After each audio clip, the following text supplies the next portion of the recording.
Halo, selamat siang semuanya. Siang, Pak. Gimana kabarnya hari ini? Baik. Sehat? Sehat. Pastinya waras saja. Waras. Sebelum kita masuk ke pembelajaran, bolehkah anak-anak Bapak ini berdiri untuk ngecek kerapiannya?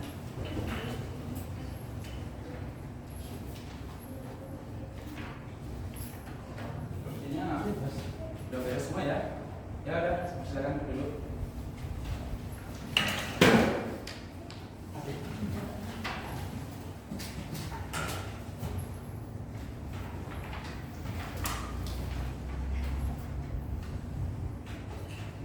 Sebelum kita mulai mata pelajaran kita, alangkah baiknya kita mengawali dengan doa.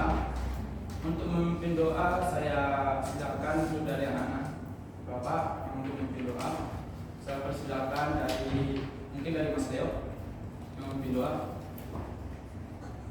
Oke, teman-teman, karena kita akan mulai pelajaran, jadi kita berdoa menurut kepercayaan dan agama kita masing-masing.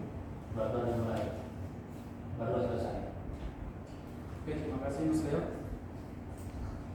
Di sini kita akan membahas tentang jiwa kesatria seorang pengayat kepercayaan terhadap Tuhan Yang Maha Esa. Tahu nggak itu apa itu jiwa kesatria? Jiwa pemimpin. Ya, Pak. Jiwa pemimpin boleh. Ada lagi yang lain? Jiwa yang tidak pantang menyerah. Bisa juga. Semua yang sudah bilang itu memang salah satu dari jiwa kesatria, apalagi kita seorang pengayat kepercayaan juga. Di sini kita ada tujuan pembelajaran. Yang pertama, di mana anak didik saya itu harus dapat menghayati dan mengamalkan jiwa kesatria. Dan kedua, melaksanakan tanggung jawab yang menjadi tugas sebagai pelajar dan sebagai pengayat kepercayaan terhadap Tuhan Yang Maha Esa. Dan yang ketiga, melaksanakan jiwa pemaaf kepada orang lain. Dan yang keempat, mengamalkan nilai-nilai toleransi kepada sesama pengayat dan masyarakat umum. Nah, jadi di sini apa yang kalian ketahui tentang jiwa kesatria? Yang kalian ketahui?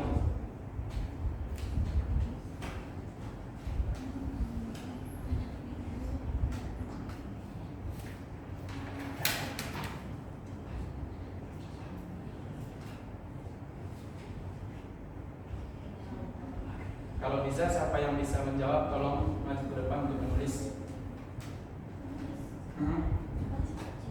Iya. Yang anak didik Bapak yang tahu aja lah. Apa yang dia tahu tulis di depan.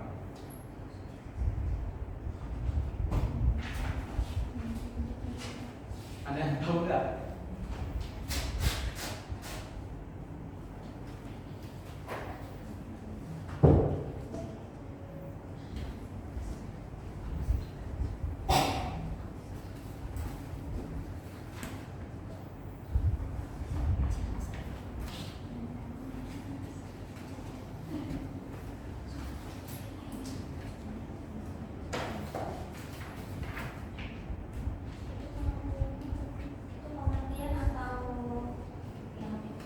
Yang contohnya apa yang kalian ketahui tentang jiwa kesatria? Tadi kan dari pertama Bapak sudah menanyakan itu jiwa kesatria itu apa. Seperti tadi ada yang bilang dari Mbak Nani sama Mbak Dia, itu juga salah satunya. Dan yang bisa dikaitkan di situ apa yang kita tahu?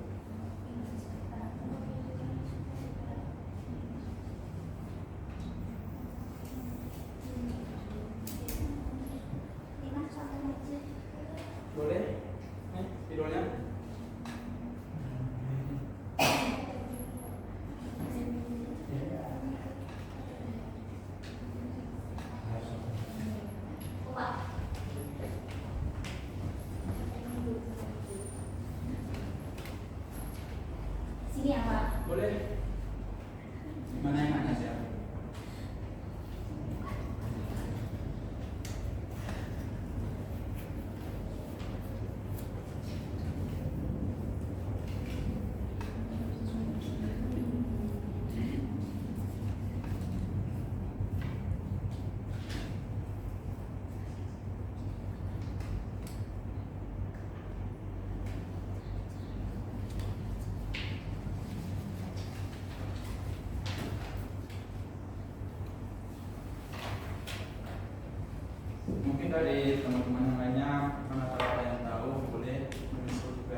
kesatria ini juga termasuk di dalam kehidupan sehari-hari juga kok. Contohnya itu seperti bagaimana kita berbaur baik dengan teman sekitar kita ataupun di lingkungan masyarakat. Itu juga salah satu jiwa kesatria. Jadi kita bisa seperti contohnya kita kan bermain sama teman. Nah, kalau kita ingin pergaulan ini lebih baik lagi, berarti kita harus bisa menghargai sesama teman. Berarti dari jiwa kesatria itu bisa juga seperti menghargai dan juga adil di dalam pertemuan tersebut. Ini dari Mbak Nimas ya. Jiwa yang mengamalkan atau mencerminkan sifat-sifat kepahlawanan. Itu betul juga. Jadi untuk jiwa kesatria ini bukan hanya membahas kepahlawanan juga.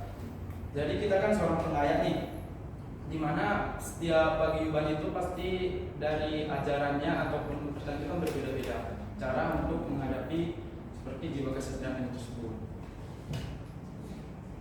Jadi jiwa kesatria itu seorang pengayat adalah perwujudan iman dan takwa dalam bentuk keberanian membela kebenaran, kejujuran, tanggung jawab, empati dan keteguhan hati dalam menghadapi tantangan hidup. Kamu nggak maksudnya?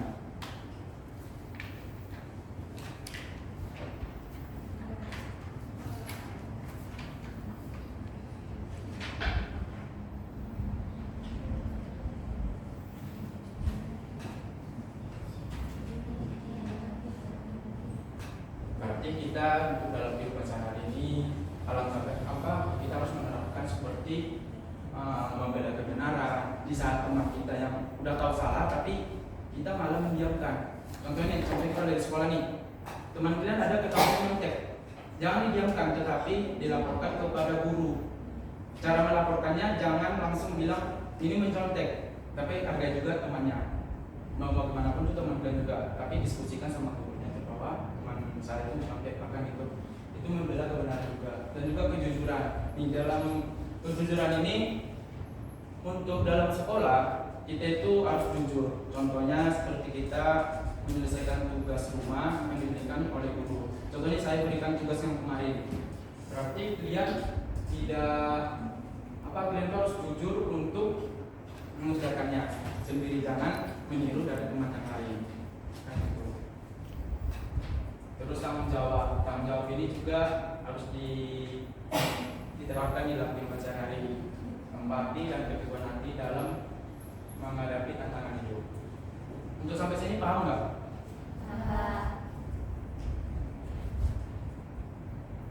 Jadi di sini ada gambar, di sini ada burung garuda, ada timbangan dan juga ada 3 orang yang warna kulitnya berbeda-beda. Jadi untuk kita yang ada di sekarang sini itu haruslah seperti burung garuda yang disimbolkan seperti Bhinneka Tunggal Ika. Dalam artian kita walaupun kita berbeda-beda tapi kita tetap harus sama. Dan yang ketiga itu ada timbangan, di mana timbangan tersebut jika tidak sama berat itu maka tidak seimbang. Jadi harus adanya keadilan, di mana kita harus bisa membuat timbangan ini seimbang itu. Terus ada yang warna kulit. Jika ada temanmu yang kulitnya hitam, mungkin kulitnya putih, kalian jangan pernah menjelek-jelekkan lah. Baratnya kulitnya hitam, kamu nggak pernah skincarean, ya kan? Zaman sekarang kalau hitam dikit katanya nggak pernah skincarean, tapi sabunnya lebih mahal kalau mandi. Memang orang kulitnya ada bawaan lain kan?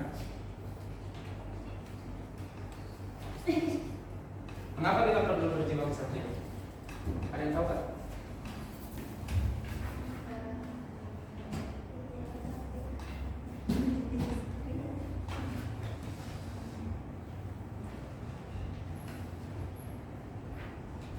Ada yang tahu nggak?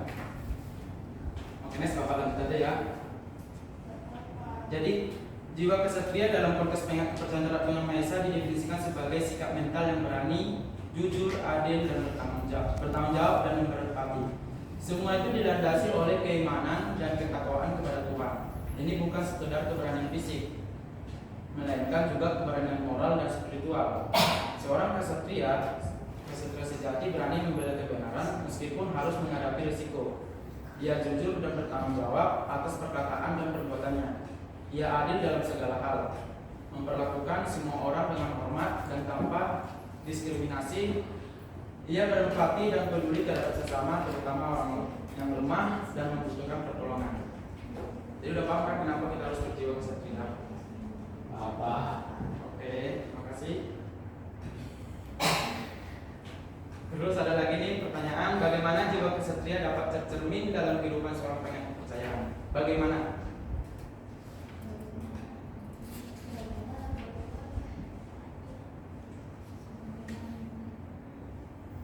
Ayo dong. Dilatih, Pak. Dilatih terus. Ada lagi nggak? Diterapkan. Apa yang diterapkan? Lanjut. Sikap. Jiwa-jiwa kesatriaan. Jiwa kesatria Jadi itu bagaimana ada itu? sederhana kayak tadi jujur terus berani. Tapi dari hal yang sederhana seperti itu, jiwa kesatria kita dapat mencerminkan kehidupan seorang penghayat yang baik. Masuk akal juga. Itu juga salah satu bagaimana jiwa kesatria itu bisa tercermin di diri kita sebagai seorang penghayat kepercayaan. Sini juga dijelaskan. Nah, jadi membela kebenaran yang pertama, di mana seorang siswa yang berani melakukan tindakan korupsi di sekolahnya. Seperti apa itu korupsinya?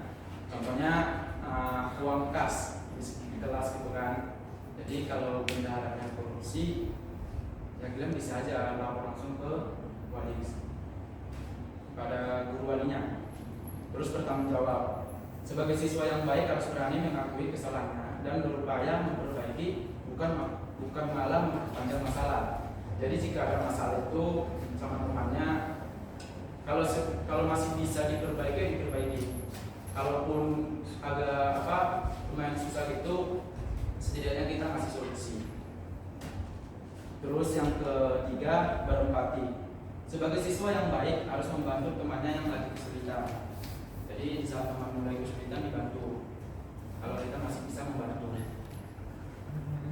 Dan menjaga kejujuran. Seorang siswa harus menjaga kepercayaan terhadap teman maupun sekitar lingkungannya. Seperti yang saya bilang tadi, kamu itu harus bisa menjaga kejujuran di bagian kelompok pertemananmu. Dimana teman itu juga, ya teman itu bukan segalanya juga. Cuman kita itu kalau tanpa teman mungkin ya pen-pen aja sih. Cuman kita juga harus butuh teman. Terus yang kelima, menjaga perdamaian. Tidak memberikan atau mendiamkan temannya yang lagi berkelahi dengan temannya. Melainkan harus melerai pertikaian tersebut. Jadi jika ada temannya lagi berantem nih, jangan malah diadu, tetapi dipisahkan.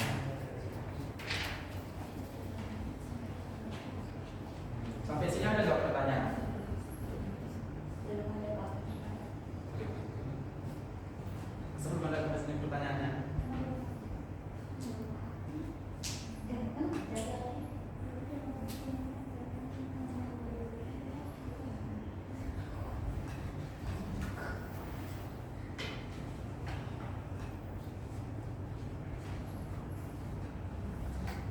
Berarti kalau tidak ada pertanyaan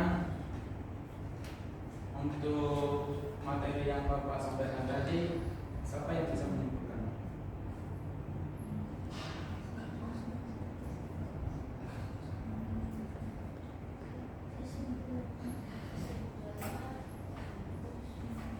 Kesimpulannya menurut saya, Pak, jiwa kesatria itu harus ada dalam setiap diri penghayat kepercayaan. Betul. Ada lagi?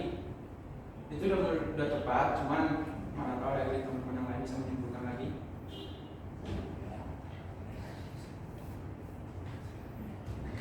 Ya, Pak, ingin jawab. Ya, tadi kan kata Elia harus ada dalam diri Iya. setiap penghayat kepercayaan. Nah, setelah ada pasti kita akan harus mengaplikasikannya.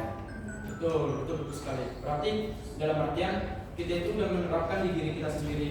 Tapi tanpa kita ada perbuatan atau saksi nyata, itu menurut saya bukan sia-sia, cuman prosesnya itu agak lambat. Berarti kita kalau sudah meletakkan di diri kita sendiri, kita harus menerapkannya sesama lingkungan. lingkungan sekitar, atau seperti tadi bersama teman-teman kita yang lain, dan juga harus pada diri sendiri juga, kan gitu. Jadi sini ada kesimpulannya juga ya. Jadi jiwa kesatria merupakan aset berharga bagi setiap individu, terutama bagi seorang pengait kepercayaan terhadap Tuhan Yang Maha Esa. Dengan meneladani nilai-nilai luhur agama atau kepercayaan, kita dapat menumbuhkan jiwa kesatria dalam diri kita dan menjadi teladan bagi orang lain. Jiwa kesatria bukan hanya tentang kekuatan fisik, tetapi lebih kepada kekuatan moral dan spiritual yang dilandasi oleh keimanan dan ketakwaan kepada Tuhan Yang Maha Esa. Dengan demikian, kita dapat berkontribusi dalam membangun masyarakat yang adil, damai, dan sejahtera.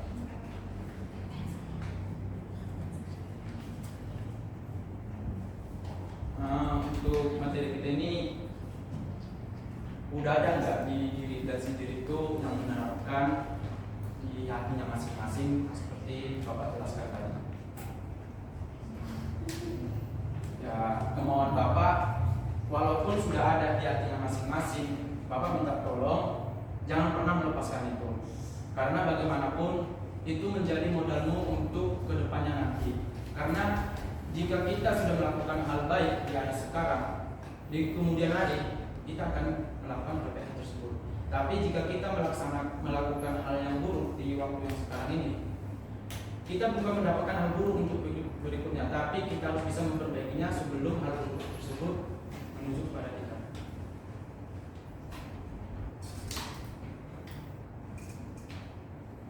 Next kita lanjut untuk minggu depan lagi. Jadi untuk materi yang akan dibahas minggu depan itu yaitu menerapkan nilai-nilai kesatriaan dalam kehidupan bermasyarakat. Jadi kehidupan bermasyarakat ya menerapkan nilai-nilainya.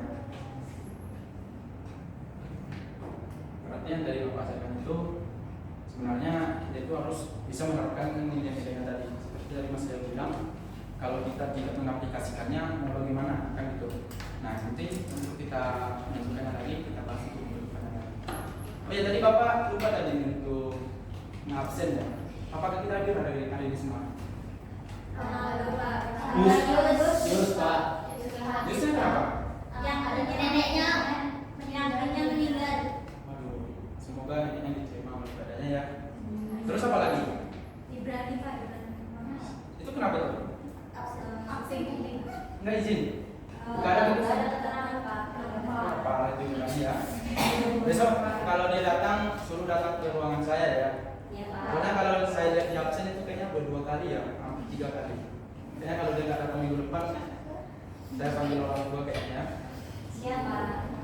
Soalnya kalau kita masuk ke pembahasan jiwa kesatria itu, dia itu sudah tidak menghargai, jangan menghargai saya, ibaratnya menghargai diri sendiri saja dia tidak menghargai.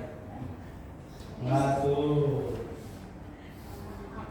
Oke baik, sebelum kita menutup mata pelajaran kita hari ini, terima kasih buat anak didik Bapak yang telah menerima mata pelajaran yang saya berikan pada hari ini. Semoga anak didik Bapak yang hari ini bisa menerapkannya, bukan cuma hanya mendengar, tetapi harus dikelola di dalam pikiran kita. Mau bagaimanapun, ini hanya sebuah kalimat doang, dan kita cuma hanya membaca. Dan membaca itu kita harus memasukkan dalam pikiran dan hati. Udah sampai gitu aja. Mungkin sebelum kita bubarkan kelas kita ini, saya akan menuju anak didik untuk memimpin doa. Untuk doanya boleh dari Mbak Marsanda untuk menutup.